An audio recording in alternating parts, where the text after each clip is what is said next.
قرب قیامت کی نشانیوں میں سے رسول صلی اللہ علیہ وسلم نے ایک دفعہ اپنی دو انگلیوں کو، یہ جو شہادت کی انگلی ہوتی ہے اس کے ساتھ جو بڑی والی مڈل فنگر ہوتی ہے، اس کو جوڑ کر کہا تھا کہ میں اور قیامت اس طرح سے ساتھ ہے.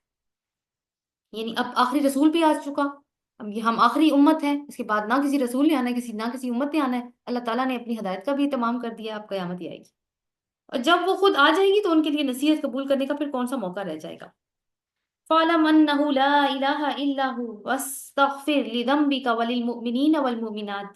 بس اے نبی صلی اللہ علیہ وسلم خوب جان لو کہ اللہ کے سوا کوئی عبادت کا مستحق نہیں ہے، اور معافی مانگو اپنے قصوروں کے لیے بھی اور مومن مردوں اور عورتوں کے لیے بھی. یعنی اس میں یہی ہے کہ کوئی ایسا قصور تو نہیں ہو سکتا رسول اللہ صلی اللہ علیہ وسلم سے، لیکن کون سے قصوروں کو کہ کئی دفعہ جیسے یہ جو ابھی اقامت دین کا مرحلہ آ رہا ہے، اس کے اندر ہوتا ہے نا کہ پوری کی پوری کوشش کرو، لیکن کوئی ہلکی سی تقصیر ہوگی جو انسان کو نہیں سمجھ میں آ رہی، لیکن اللہ تعالیٰ اس کو جانتا ہے، تو اس پہ بھی ہے کہ اب اعتراف کرو کہ یا اللہ میں پوری کوشش کر رہا ہوں، لیکن اس کے باوجود اگر کوئی کمی بیشی ہو گئی ہے تو مجھے اسے معاف کر دے، کوئی کوتاہی ہو گئی ہے تو درگزر فرما دے. تو یہی اصل میں روح ہے اللہ تعالیٰ کے اس ارشاد کی کہ انسان نیک کام بھی کرے پھر بھی اس کے باوجود معافی مانگتا رہے، کہ معلوم نہیں اس نیک کام کو کرتے ہوئے بھی کوئی لغزش ہو گئی ہے، کیونکہ کوئی دل میں ایسا خیال گزر گیا کوئی ریاکاری کا جس کو ہم نے جھٹکنے کی بھی کوشش کی لیکن وہ آیا تو صحیح ہمارے دل میں، یا کوئی اور اس طرح کی بات آ گئی، تو بس اللہ تعالیٰ سے معافی مانگتے رہیں. اللہ تمہاری سرگرمیوں کو بھی جانتا ہے اور تمہارے ٹھکانے سے بھی واقف ہے. وَيَقُولُ الَّذِينَ آمَنُوا لَوْلَا نُزِّلَتْ سُورَةٌ فَإِذَا أُنزِلَتْ سُورَةٌ مُحْكَمَةٌ وَذُكِرَ فِيهَا الْقِتَالُ رَأَيْتَ الَّذِينَ فِي قُلُوبِهِم مَّرَضٌ يَنظُرُونَ إِلَيْكَ نَظَرَ الْمَغْشِيِّ عَلَيْهِ مِنَ الْمَوْتِ فَأَوْلَىٰ لَهُمْ. آیت نمبر 20. جو لوگ ایمان لائے ہیں وہ کہہ رہے ہیں کہ کوئی صورت کیوں نہیں نازل کی جاتی، مگر جب ایک پختہ صورت نازل کر دی گئی جس میں جنگ کا ذکر تھا تو تم نے دیکھا جن کے دلوں میں بیماری تھی وہ تمہاری طرف ایسے دیکھ رہے ہیں جیسے ان کے اوپر موت چھا گئی. یعنی اہل ایمان تو رسول اللہ صلی اللہ علیہ وسلم سے بار بار پوچھتے تھے نا کہ ہمیں جنگ کی اجازت کب ملے گی، لیکن منافق جو اسلام کے نام پر مسلمانوں کے ساتھ مدینہ میں شامل تو ہو گئے تھے، ان کے لیے دین کی خاطر سر دھڑ کی بازی لگانا یہ کوئی معنی نہیں رکھتا.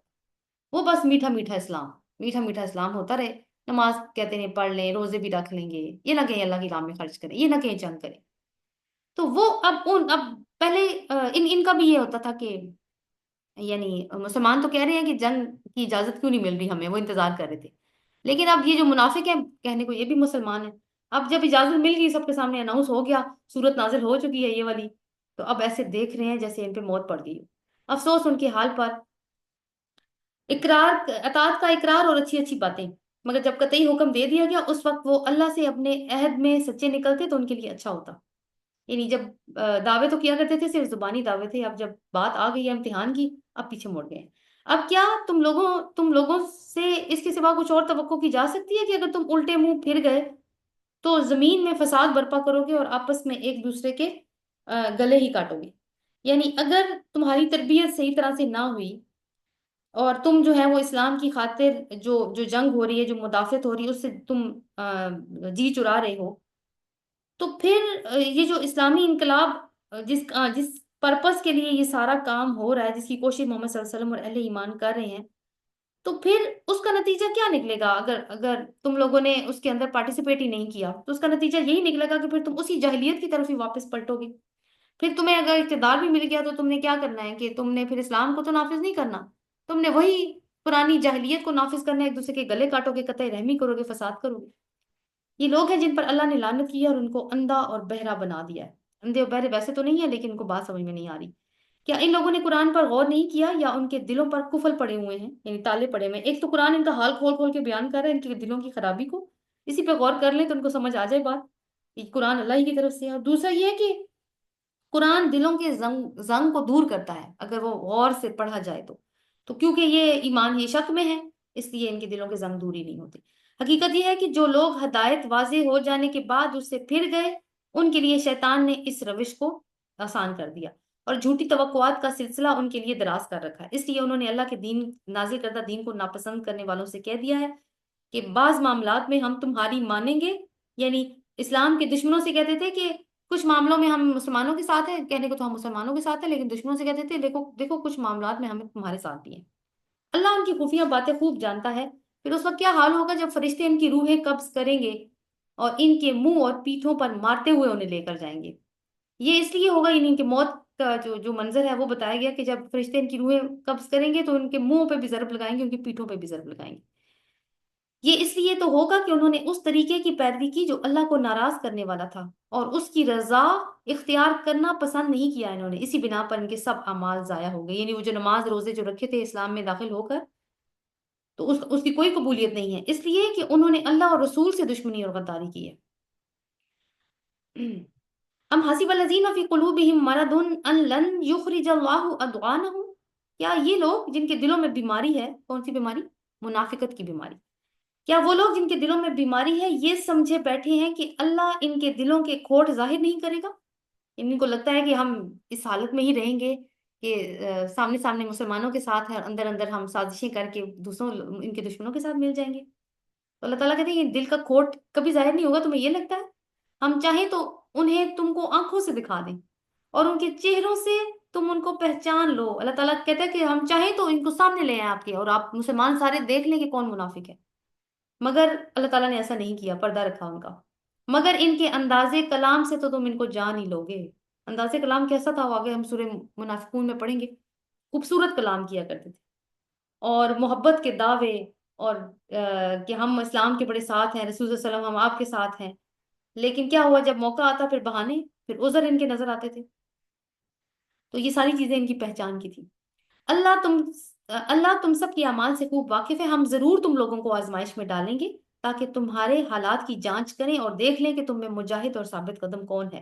تو اللہ تعالیٰ اس وقت ان لوگوں کی آزمائش کر رہے ہیں مختلف طریقوں سے۔ عہد بھی ایک آزمائش تھی، اس میں بھی اللہ تعالیٰ نے بتایا تھا تاکہ اللہ تعالیٰ جان لے کہ کون سچا مومن ہے اور کون بس سامنے سامنے دعوے کرنے والے ہیں۔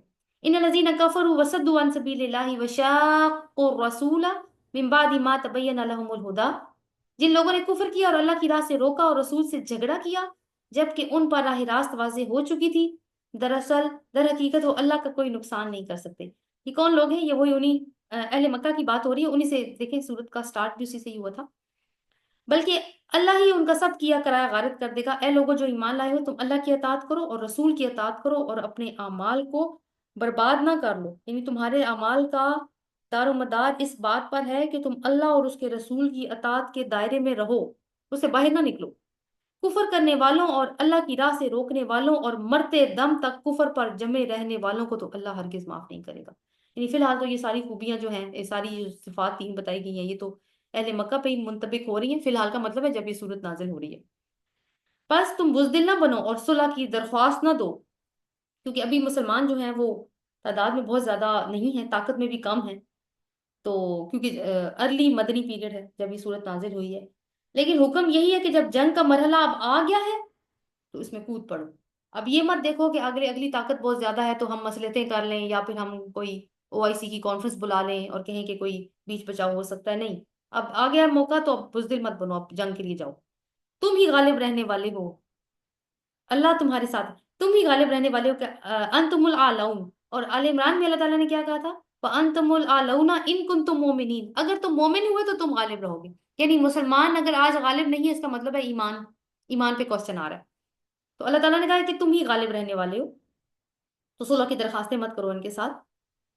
اللہ تمہارے ساتھ ہے اور تمہارے اعمال کو وہ ہرگز ضائع نہیں کرے گا۔ یہ دنیا کی زندگی تو ایک کھیل تماشا ہے، یعنی کیونکہ کھیل تماشے کی وجہ سے، اسی کی محبت کی وجہ سے انسان اپنے مقصد سے ہٹتا ہے۔ اگر تم ایمان رکھو اور تقوی کی روش پر چلتے رہو تو اللہ تمہارے اجر تم کو دے گا اور وہ تمہارے مال تم سے نہیں مانگے گا، یعنی وہ تو خود غنی ہے۔ جو تم خرچ کرتے ہو، کہا جاتا ہے نا اللہ کی راہ میں مال خرچ کرو، اور جنگ کی جب بات آتی ہے تو پھر ضرور مال خرچ کرنے کی تاکید بھی ساتھ میں آتی ہے۔ کیوں؟ کیونکہ جنگوں میں مال کی ضرورت ہوتی ہے، ریسورسز کی ضرورت ہوتی ہے، جس بھی طریقے سے انسان اس میں انفاق کرے اس کی ضرورت ہوتی ہے۔ یہاں پہ اسی سبجیکٹ کو کیٹر کیا جا رہا ہے کہ وہ تمہارے مال تم سے نہیں مانگے گا۔ اگر کہیں وہ تم سے تمہارے مال مانگ لے اور سب کے سب تم سے طلب کر لیں تو تم بخیل ہو جاؤ گے اور تمہارے کھوٹ ابھار لائے گا۔ یعنی اگر اللہ تعالیٰ کہتے کہ سارے مال مجھے دے دو تو پھر تو تم بخل کرو گے، اور وہ جو تمہارے دل کا بخل بھی دل کا کھوٹ ہی ہے نا، دل کی بیماری ہے بخیل ہونا، تو اللہ تعالیٰ کہتا ہے وہ تمہارے سامنے وہ لے آئے گا سارا کچھ، پھر تمہارے اپنی آنکھوں کے سامنے تمہاری اصلیت آ جائے گی۔ ہاں انتم ہؤلاء تدعون لتنفقوا فی سبیل اللہ، دیکھو تم کو دعوت دی جا رہی ہے کہ اللہ کی راہ میں مال خرچ کرو، اس پر تم میں سے جو لوگ کچھ لوگ ہیں جو بخل کر رہے ہیں. بخل وہی کرتے تھے جو جو منافق تھے. حالانکہ جو بخل کرتا ہے وہ در حقیقت اپنے آپ ہی سے بخل کر رہا ہوتا ہے. یعنی اللہ اللہ کی راہ میں خرچ کرو تو وہ تو آگے سے 10 گنا کا تو وعدہ کیا ہوا ہے اس نے دنیا میں ہی. اللہ تو غنی ہے، تم ہی اس کے محتاج ہو. وَإِن تَتَوَلُّوا يَسْتَبْدِلْ قَوْمًا غَيْرَكُمْ ثُمَّ لَا يَكُونُوا أَمْثَالَكُمْ. اگر تم منہ موڑو گے تو اللہ تمہاری جگہ کسی اور قوم کو لے آئے گا اور وہ تم جیسے نہیں ہوں گے. المائدہ میں اللہ تعالیٰ نے بتایا تھا کہ اللہ تم اگر اپنے دین سے پھرو گے تو وہ تمہاری جگہ ایسے لوگوں کو لے آئے گا جو اللہ سے محبت کرتے ہوں گے اور اللہ ان سے محبت کرتا ہوگا. اور وہ کیا کریں گے؟ وہ کسی ملامت کرنے والے کی ملامت سے نہیں ڈریں گے اور وہ اللہ کی راہ میں جہاد کریں گے. یہ ساری باتیں ہم نے پڑھا تھا انصار اللہ کے مضمون میں. سو یہاں پہ یہ ہے کہ اللہ تعالیٰ یہ کرتا ہے. اب 13ویں صدی میں ہلاکو خان نے عباسی سلطنت کو برباد کر دیا اور تاتاریوں نے کروڑوں مسلمانوں کو قتل کیا. اور پھر 1250 میں بغداد بالکل ختم ہو گیا، لیکن کچھ عرصے بعد تاتاری ہی مان لیا ہے. پھر ان تاتاریوں میں سے سلجوکی بھی نکلے، عثمانی بھی نکلے، تیموری بھی نکلے، پھر وہ آئے. پھر اس کے بعد آپ دیکھیں گے ان کے تختے بھی الٹ گئے سارے. یہ جو آٹومن امپائر تھی، یا یہاں پہ مغل سلطنت تھی جو، یا صفوی تھے وہاں پہ ایران میں، تو یہ سارے وہی انہی میں سے نکلے ہوئے تھے سارے. لیکن اب کہاں گئے؟ تو کیا ہے اللہ تعالیٰ اسی طرح سے کس حساب سے معاملہ ہو رہا ہوتا ہے جو ابھی یہاں پہ بتا دیا گیا کہ اللہ کی راہ میں یعنی اس کے دین کے کو غالب کرنے والی بات ہے ساری کی ساری. نہیں کرو گے تو پھر اللہ تعالیٰ ہٹائے گا تم لوگوں کو، دوسروں کو لے کر آئے گا. سورہ فتح، تو یہ بھی مدنی صورت ہے. اور اس پڑھنے سے پہلے اس کا بیک گراؤنڈ جاننا ضروری ہے. آپ نے صلح حدیبیہ کا نام تو بہت سنا ہوگا، تھوڑا سا اس کو دیکھتے ہیں کہ رسول اللہ صلی اللہ علیہ وسلم نے ایک دفعہ، یہ 6 ہجری کی بات ہے، کہ رسول صلی اللہ علیہ وسلم کو ایک خواب آیا کہ آپ حرم میں گئے ہیں عمرہ کرنے کے لیے. تو اب نبی کا خواب کیونکہ سچا ہوتا ہے تو رسول صلی اللہ علیہ وسلم نے اس کا اعلان کروا دیا. آس پاس کے جو بدو علاقے تھے، بدو قبائل تھے، ان میں بھی اعلان ہوا کہ سب جا رہے ہیں عمرہ کرنے کے لیے، تو جس نے جانا ہے وہ آ جائے. تو 1400 صحابہ اس میں شامل ہوئے. اب یہ ہے کہ جب مسلمان جا رہے تھے، اور جا تو عمرے کے ارادے سے ہی رہے تھے، اور راستے میں جو قریش کے جاسوس تھے انہوں نے جاسوسی کی، اور اہل مکہ کو بات پتہ چل گئی کہ مسلمان عمرہ کرنے کے لیے آ رہے ہیں، تو انہوں نے مسلمانوں کو عمرہ کرنے کی اجازت نہیں دی، راستے میں ہی روک لیا گیا ان کو. اب رسول صلی اللہ علیہ وسلم نے حضرت عثمان رضی اللہ عنہ کو ان کو بھیجا اپنا سفارت کار بنا کے کہ اہل مکہ سے بات کی جائے کہ ہمارا جنگ کا ارادہ نہیں ہے، ہم صرف عمرہ کرنا چاہتے ہیں، تو آپ ہمیں نہ روکیں. اب قریش نے کیا کیا کہ ان کو روک لیا اپنے پاس ہی نا کچھ دنوں کے لیے. نقصان تو نہیں پہنچایا لیکن روک لیا. خبر یہ مشہور ہو گئی کہ حضرت عثمان کو قتل کر دیا گیا ہے. اب سفیر کا قتل اعلان جنگ ہوتا ہے. تو جس جگہ پہ حدیبیہ میں مسلمان موجود تھے، انتظار کر رہے تھے، وہاں پہ پھر ایک درخت تھا، اس کے نیچے ایک بیعت ہوئی رسول صلی اللہ علیہ وسلم کے ہاتھ پر کہ عثمان کے قتل کا بدلہ لیے بغیر واپس نہیں جائیں گے. اور اس کو بیعت رضوان کہا جاتا ہے. اور ان لوگوں کو جنہوں نے بیعت رضوان کی تھی ان کو اصحاب الشجرہ بھی کہا جاتا ہے. بہرحال کیا ہوا کہ کچھ ٹائم گزرا، اسی طرح سے ہوتا رہا معاملہ. تو پھر قریش کی طرف سے ایک شخص آیا، سہیل بن عمر، وہ صلح کی شرائط لے کر آیا کہ صلح کر لیتے ہیں آپس میں. یعنی صلح حدیبیہ اس کو کہا جاتا ہے کہ ایک اگریمنٹ کیا بیسیکلی آپس میں. اور اگریمنٹ کیا تھا کہ مسلمان اس سال عمرہ نہیں کریں گے، اگلے سال آئیں گے، اس سال واپس چلے جائیں. دوسری بات یہ تھی کہ 10 سال کے لیے جنگ بند رہے گی. تیسری اس میں بات یہ تھی کہ جو قبیلہ قریش یا مسلمانوں کے عہد میں آنا چاہے وہ آ سکتا ہے، اور اگر کوئی قریش کے ساتھ یعنی جو ملنا چاہے وہ قریش کے ساتھ مل سکتا ہے، جو مسلمانوں کے ساتھ ملنا چاہے وہ مسلمانوں کے ساتھ مل سکتا ہے. ایک اس میں شرط یہ تھی کہ اگر مکہ سے کوئی مسلمان ہو کے مدینہ چلا آئے تو اس کو واپس کر دیا جائے گا، لیکن اگر مدینہ سے کوئی مکہ آ جاتا ہے تو مکہ والے اسے واپس نہیں کریں گے. اس طرح کی شرائط تھی جس میں کوئی ایک بھی مسلمانوں کے فیور میں نہیں تھی. آپ خود سوچیں ہم عمرے کے لیے جا رہے ہوں، کتنی تیاری کرتا ہے انسان، اور راستے میں ہمیں روک لیا جائے کہ نہیں آپ نہیں جا سکتے، تو ہمارے کیا جذبات ہوں گے روکنے والے کے لیے. مسلمانوں کے صحابہ کرام کے بھی جذبات کافی وہ ڈپریس ہو گئے اس چیز کے اوپر. اور جتنی بھی یہ صلح ہوئی ہے دیکھیں کہ کوئی بھی شرط مسلمانوں کے فیور میں نہیں تھی، لیکن رسول اللہ صلی اللہ علیہ وسلم نے اس کے باوجود اس صلح نامے پہ دستخط کیے ہیں. اب اس میں یہ ہے کہ قریش نے ایک چیز، اس میں سے جو چیزیں پازیٹیو ہیں، پازیٹیوٹی نکلے گی. یہ اتنا اہم سنگ میل تھا کہ اس کے بعد پھر نقشہ ہی بدل گیا تھا. اور قریش نے گویا اپنے فیور میں بڑی باتیں کی، ساری شکیں اپنے فیور میں لے کے آئے، لیکن انہوں نے اپنے پاؤں پہ کلہاڑی مار لی تھی. تو قریش نے مسلمانوں کو ایک حریف قوم کی حیثیت سے عرب کی ایک ابھرتی ہوئی قوت کے طور پر تسلیم کیا، اسی لیے معاہدہ کیا انہوں نے. اور 2 سال کے بعد، اس معاہدے کے 2 سال کے بعد ہی نقشہ بدل گیا تھا. 6 ہجری میں معاہدہ ہوا ہے، 8 ہجری میں مکہ فتح ہو گیا تھا. تو اس کی بھی راہ ہموار ہوئی. پھر رسول اللہ صلی اللہ علیہ وسلم نے اپنا مشن جو ان کا کہ وہ تمام انسانیت کے لیے رسول بنا کے بھیجے گئے ہیں، اس کا دائرہ بھی وسیع کیا، جس کا کچھ ذکر ہم غزوہ تبوک میں بھی پڑھ کر آئے ہیں۔ چلیں جی پڑھتے ہیں اس کو۔ بسم اللہ الرحمن الرحیم۔ انا فتحنا لك فتحا مبینا لیغفر لك الله ما تقدم من ذنبك وما تأخر ويتم نعمته عليك ويهديك صراطا مستقیما۔ اور صدق اللہ العظیم۔ اللہ کے نام سے جو بے انتہا مہربان اور نہایت رحم کرنے والا ہے۔ اے نبی صلی اللہ علیہ وسلم، ہم نے تم کو کھلی فتح عطا کی ہے۔ اب صحابہ کرام کو جب یہ آیات سنائی تو انہوں نے کہا یہ فتح ہے، یعنی ان کو نہیں سمجھ میں آ رہی تھی کہ کیا بات ہے۔ اے نبی صلی اللہ علیہ وسلم، ہم نے تم کو کھلی فتح عطا کی ہے تاکہ اللہ تمہاری اگلی پچھلی ہر کوتاہی سے درگزر فرمائے اور تم پر اپنی نعمت کی تکمیل کر دے اور تمہیں سیدھا راستہ عطا فرمائے۔ ایک تو بات اللہ تعالیٰ نے کی کہ یہ فتح مبین ہے، اور لوگ بڑے حیران تھے، وہی والی بات کہ اس کو فتح کیسے کہا جا سکتا ہے؟ ہم نے ساری شرطیں ان کی مانی، کوئی ہماری شرط تو مانی نہیں گئی، لیکن تھوڑی مدت کے بعد معلوم ہو گیا کہ اس سے بڑی کوئی فتح ہو بھی نہیں سکتی تھی۔ دوسری بات یہ ہے کہ جو کوتاہیاں ہیں وہ وہی کوتاہیاں ہو سکتی، جیسے پیچھے ہم نے ذکر کیا کہ مشن کے دوران اگر کوئی کمی کوتاہی رہ گئی ہے تو ان کی بات ہو رہی ہے۔ اور اللہ تم پر اپنی نعمت کی تکمیل کر دے اور تمہیں سیدھا راستہ دکھائے، یعنی دین کی تکمیل ہوگی تو صراط مستقیم بھی واضح ہو جائے گا، اور اس سے مراد فتح و کامرانی کا راستہ بھی ہے، اور تم کو زبردست نصرت بخشے۔ وہی ہے جس نے مومنوں کے دلوں میں سکینت نازل کی، سکینت فرمائی، تاکہ اپنے ایمان کے ساتھ ایک اور ایمان کو بڑھا لیں۔ سکینت نازل کی کہ میں نے جیسے پہلے آپ سے ذکر کیا کہ مسلمانوں میں بہت زیادہ اضطراب کی کیفیت تھی اس وقت، اور جتنے اشتعال انگیز حالات پیش آ رہے تھے تو مسلمانوں نے کیا کیا کہ صبر سے کام لیا۔ ذرا سی غلطی بھی ایک بہت بڑی ایک تباہی کا پیش خیمہ اس وقت ہو سکتی تھی، لیکن اس کی وجہ سے اس اضطراب کی کیفیت کو اللہ تعالیٰ نے ختم کر دیا اور اپنی طرف سے سکون نازل کیا مسلمانوں کے اوپر۔ اور ایک ایمان کے ساتھ تو وہ آئے تھے، اب رسول کے فیصلے پر انہوں نے اپنے اطمینان کا اظہار جب کیا اور آزمائش ان کے اوپر آئی اور انہوں نے اس آزمائش کو بھی صبر کے ساتھ فیس کیا، تو اللہ تعالیٰ نے ان کا ایک اور ایمان بھی بڑھا دیا، ڈبل ایمان ہو گیا۔ زمین اور آسمان کے سب لشکر اللہ ہی کے قبضے قدرت میں ہیں، اور وہ علیم ہے اور حکیم ہے، یعنی سب کچھ جانتا ہے اور حکمت سے مبنی فیصلے کرتا ہے۔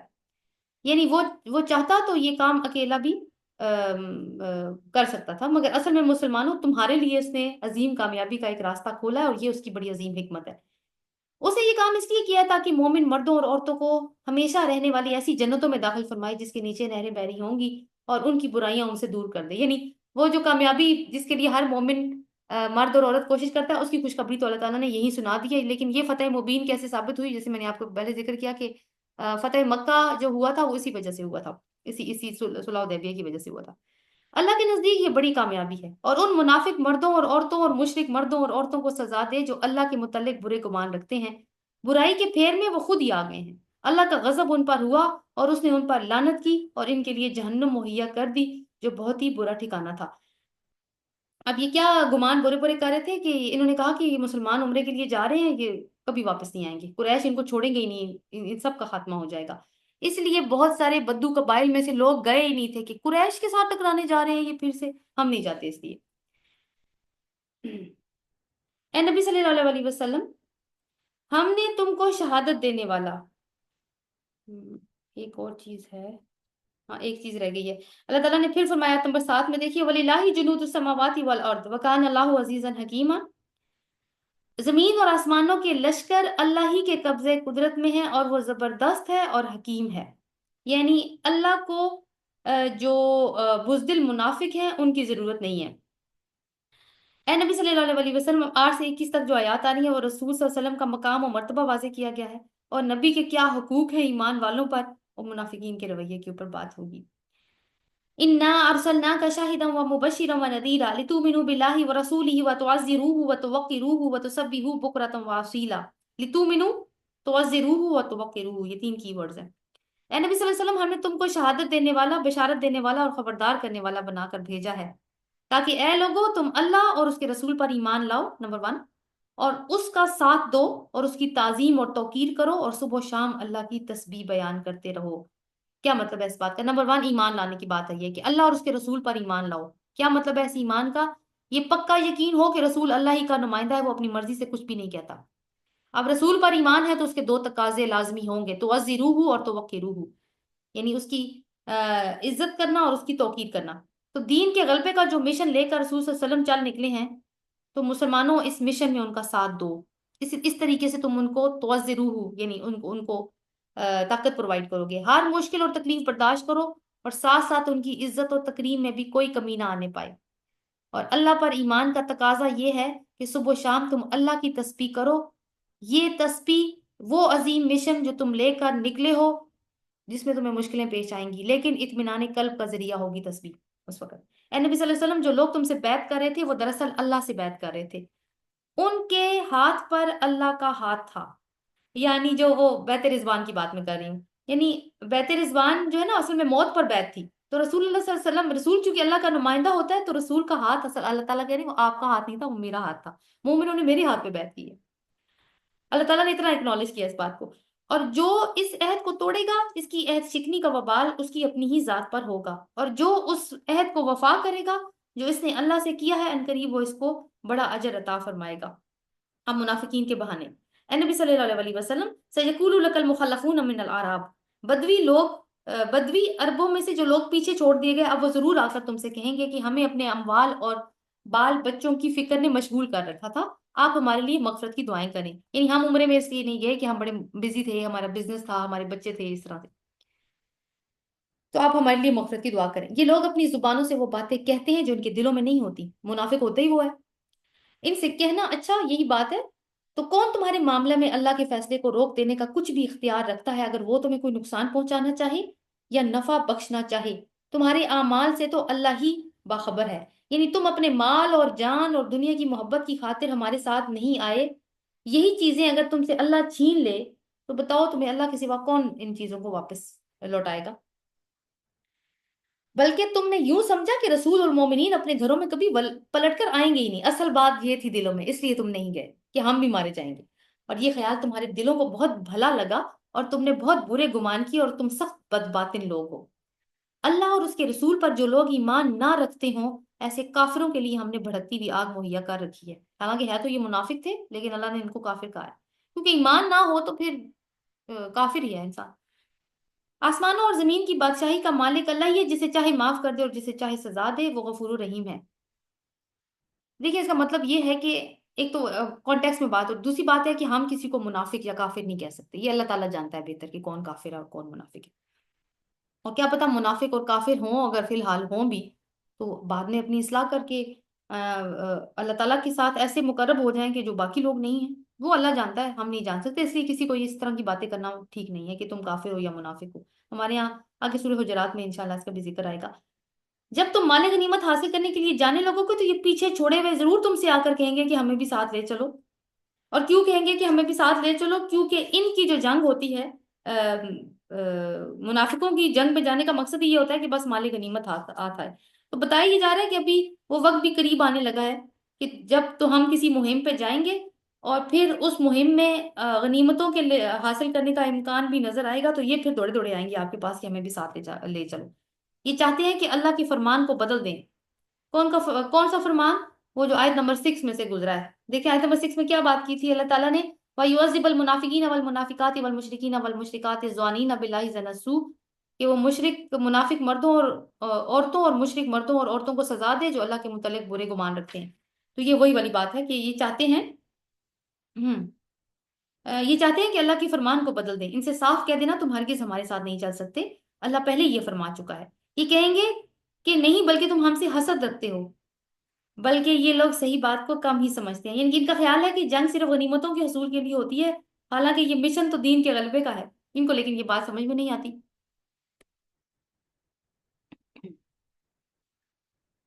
ان پیچھے چھوڑے ہوئے بدوی عربوں سے کہنا کہ عنقریب تمہیں ایسے لوگوں کے ساتھ لڑنے کے لیے بلایا جائے گا جو بڑے زوراور ہیں، تم کو ان سے جنگ کرنی ہوگی یا وہ متی ہو جائیں گے، یعنی یا تو جنگ ہوگی یا پھر وہ ایسے ہی ہتھیار ڈال دیں گے۔ اس وقت اگر تم نے حکم جہاد کی اطاعت کی تو اللہ تمہیں اچھا اجر دے گا، اور اگر تم پھر اسی طرح منہ موڑ گئے جس طرح پہلے موڑ چکے ہو تو اللہ تم کو دردناک سزا دے گا۔ یعنی ان کے لیے ایک کسوٹی رکھ دی گئی ہے کہ ایک جنگ آنے والی ہے، اگر تم نے بہادری دکھائی تو اللہ کی طرف سے تمہیں اجر ملے گا، پھر یعنی ایک واقعہ ایسا ہونے والا ہے، وہ فتح مکہ ہوگی۔ لیکن اب کچھ ایسے لوگ ہیں جو سب تو جھوٹ نہیں بولتے تھے، کچھ ایسے لوگ تھے جن کے جینون ریزنز ہوتے تھے، لیس علی الاعمى حرج ولا علی الاعرج حرج، ہاں اگر اندھا اور لنگڑا اور مریض جہاد کے لیے نہ آئے تو کوئی حرج نہیں ہے. جو کوئی اللہ اور اس کے رسول کی اطاعت کرے گا اللہ اسے جنتوں میں داخل کرے گا جس کے نیچے نہریں بہتی ہوں گی، اور جو منہ منہ پھیرے گا اسے وہ دردناک عذاب دے گا.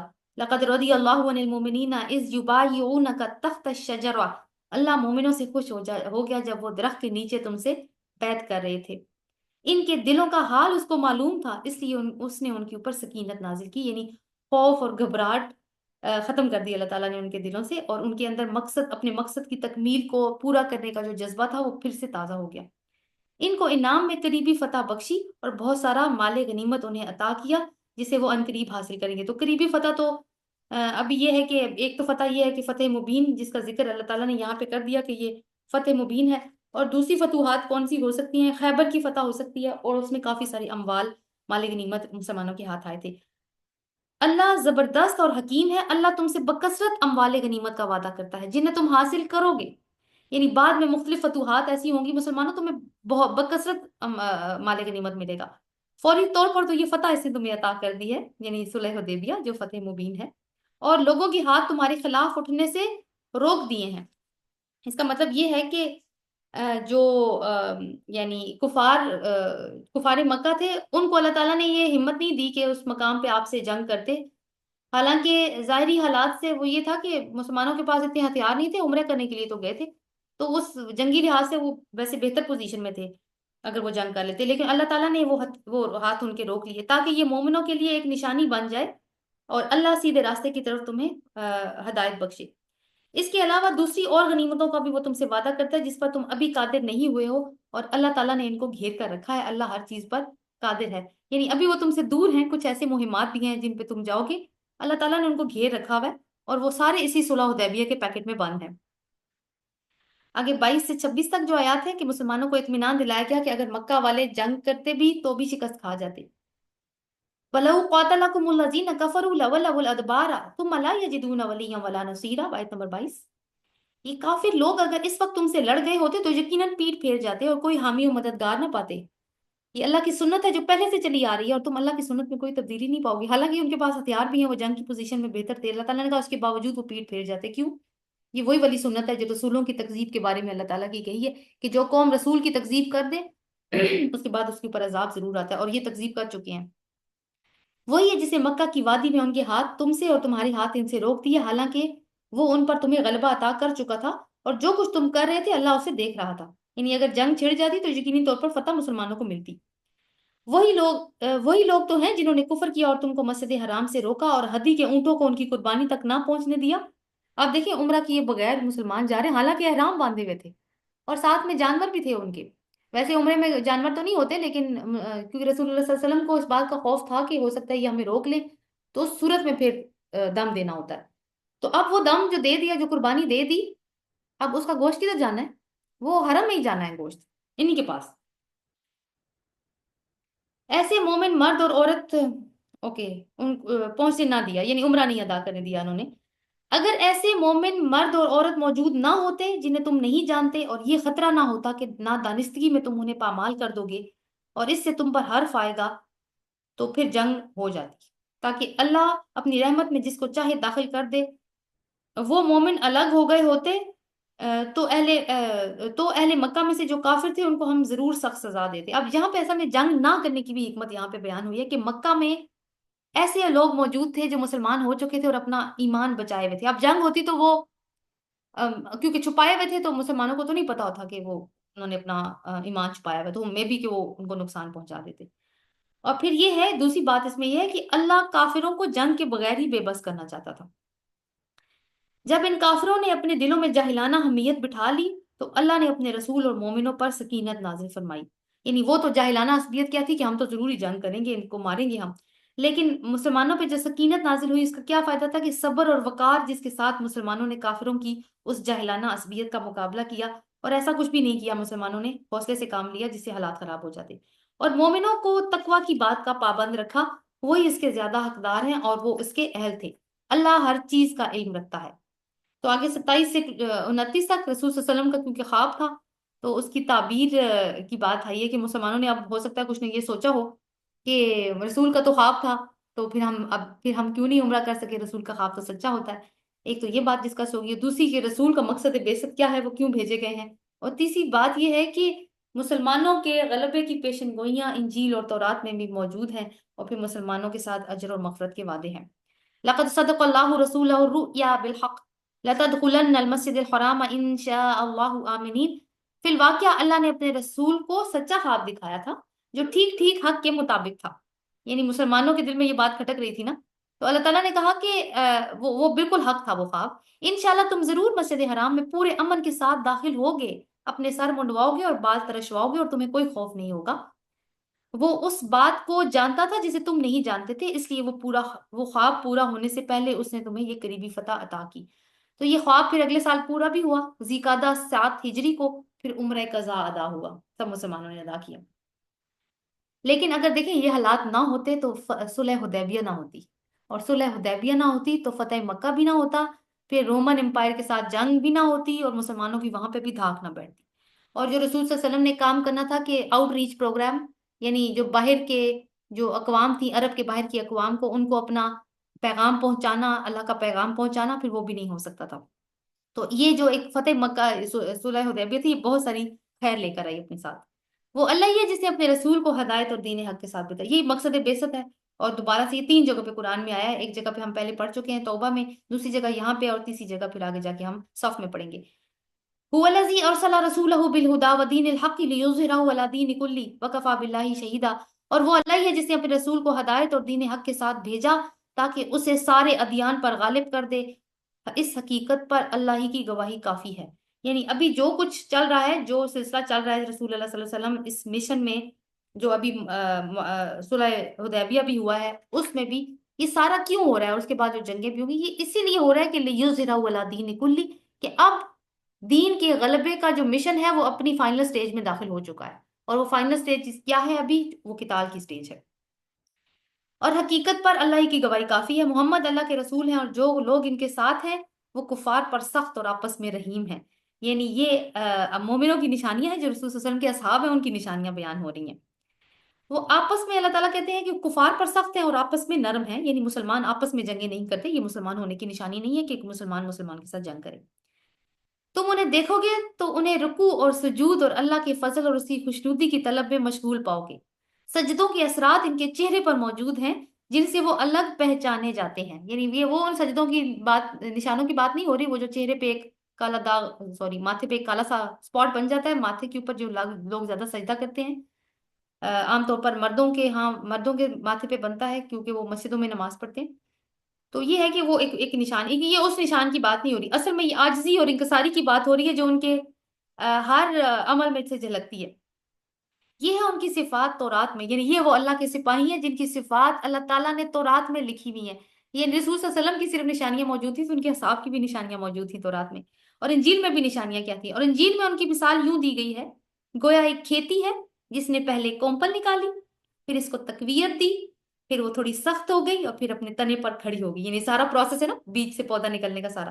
کاشت کرنے والوں کو وہ خوش کرتی ہے، اب اس میں کیا ہے، اور تاکہ کفار ان کے پھلے پھولنے پر جلیں، اور پھر کیا ہے، وعد اللہ الذین آمنوا وعملوا الصالحات منہم مغفرۃ واجر عظیم، اور اس گروہ کے لوگ جو ایمان لائے ہیں اور جنہوں نے نیک عمل کیے ہیں، اللہ ان سے مغفرت اور بڑے اجر کا وعدہ فرمایا ہے۔ تو یہ اسلام کی یہ جو پودے کی مثال دی گئی، اسلام کی دعوت کے درجات ہیں کہ رسول صلی اللہ علیہ وسلم نے پہلے بیج بویا، اکیلے تھے، پہلے مشکل ہوئی، پھر کونپلیں نکلنے لگی اور لوگ ساتھ دینے لگے، لیکن وہ کمزور تھی شروع میں، یعنی صحابہ کرام بہت کمزور تھے، لیکن آہستہ آہستہ وہ تعداد میں بھی بڑھنے لگے، اور اب ایک سیسا پلائی ہوئی دیوار بن چکے ہیں۔ رسول صلی اللہ علیہ وسلم جب اپنی محنت کا پھل دیکھتے ہیں تو